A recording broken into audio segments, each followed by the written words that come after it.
आणि यानंतर बातमी महिला आरक्षण विधेयकासंबंधीची आहे। महिला आरक्षण विधेयक हे नामंजूर झाल्यानंतर मुख्यमंत्री देवेंद्र फडणवीसांनी प्रतिक्रिया दिली आहे। आरक्षण मिळेपर्यंत नारी शक्तीची लढाई ही सुरूच राहील असं मुख्यमंत्री म्हणाले। तर विरोधी पक्षनेते राहुल गांधींवरती देखील त्यांनी टीका केली आहे। पाहूयात। नारी शक्ति की लड़ाई शुरू होगी और वो तब तक जारी रहेगी जब तक हमारी नारी शक्ति को भारत की लोकसभा में और राज्य की विधानसभाओं में आरक्षण नहीं मिलता।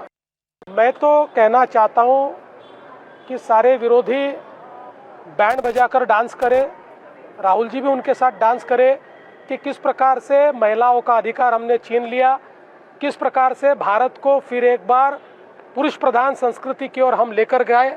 इसके लिए उन्होंने बहुत ज़्यादा बैंड बजाकर डांस करना। दरम्यान लोकसभेमध्ये महिला विधेयक नामंजूर झालंय। याबाबत राष्ट्रवादी शरद पवार पक्षाचे प्रदेशाध्यक्ष शशिकांत शिंदे यांनी काय प्रतिक्रिया दिली आहे जाणून घेऊयात। आजही केंद्रामधलं त्यांचं सरकार जे आहे ते काटावरचंच आहे।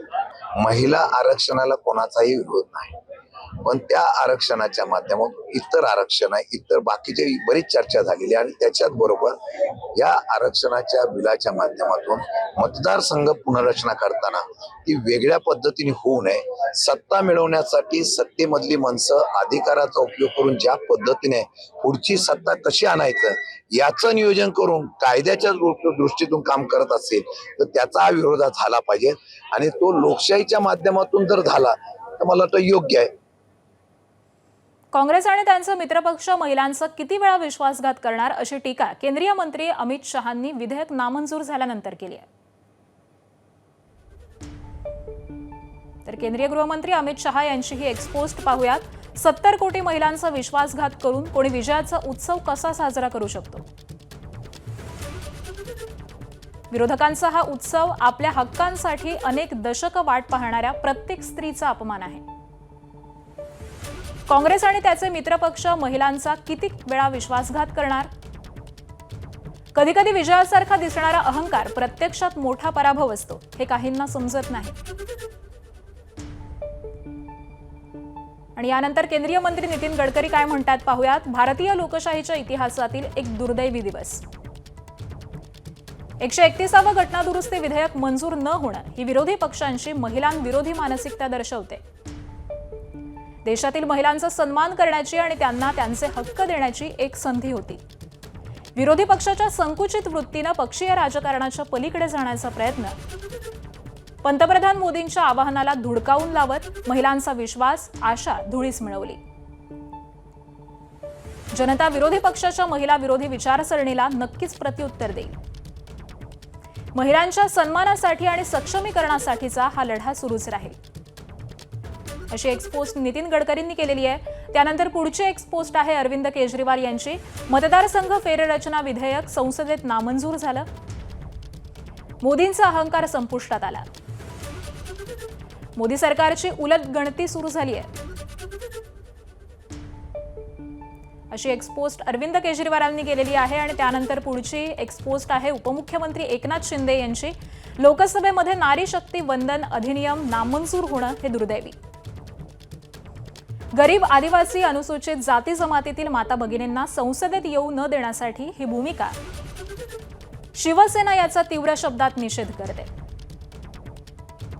पंतप्रधान मोदींनी नारी शक्तीला वंदन करण्यासाठी एक ऐतिहासिक प्रयत्न केला होता। विरोधकांचा महिलांप्रती असलेला आकस दिसून आला। त्यांचा खरा आणि दुष्ट चेहरा आज समोर आला। हा देशाच्या इतिहासातील काळा दिवस ठरेल। येणाऱ्या काळामध्ये लाडक्या बहिणींचे रुद्र रूप विरोधकांना पाहायला मिळेल। आणि यानंतर पुढची एक्सपोस्ट आहे काँग्रेसचे प्रदेशाध्यक्ष हर्षवर्धन सपकाळ यांची। देशाच्या संविधान, लोकशाही आणि निवडणूक संरचनेमध्ये बदल करण्याचा मोदी सरकारचा डाव लोकसभेमध्ये इंडिया आघाडीनं हाणून पाडला। महिलांना 33% आरक्षण देणारं विधेयक संसदेनं 2023 सालीच मंजूर केलंय। त्याची अंमलबजावणी 2024च्या लोकसभा निवडणुकीपासून व्हावी ही काँग्रेसची मागणी होती। मोदी सरकारनं त्या अंमलबजावणीला जनगणनेची अट जोडून विलंब करण्याचा प्रयत्न केला। जनगणना सुरू असताना महिला आरक्षण आणून संघराज्य व्यवस्था धोक्यात आणण्याचा प्रयत्न केला,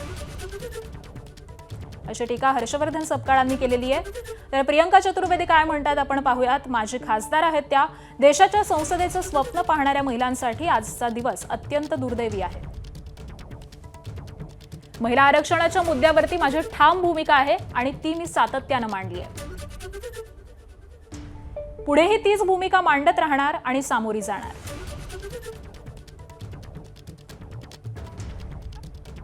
आणि कंगना राणावत यांनी काय पोस्ट केली आपण पाहूयात. विरोधी पक्षातील कोणीही याची अपेक्षा केली असेल असं मला वाटत नाही. मला वाटतं की हे माझं वैयक्तिक नुकसान आहे. पंतप्रधान मोदी महिलांना हक्क मिळवून देतील. आमचा पंतप्रधान मोदींवरती विश्वास आहे.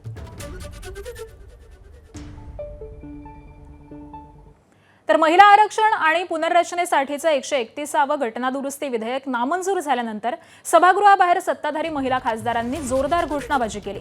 विरोधकांचा निषेध करत सत्ताधारी महिलांनी ही घोषणाबाजी केली आहे.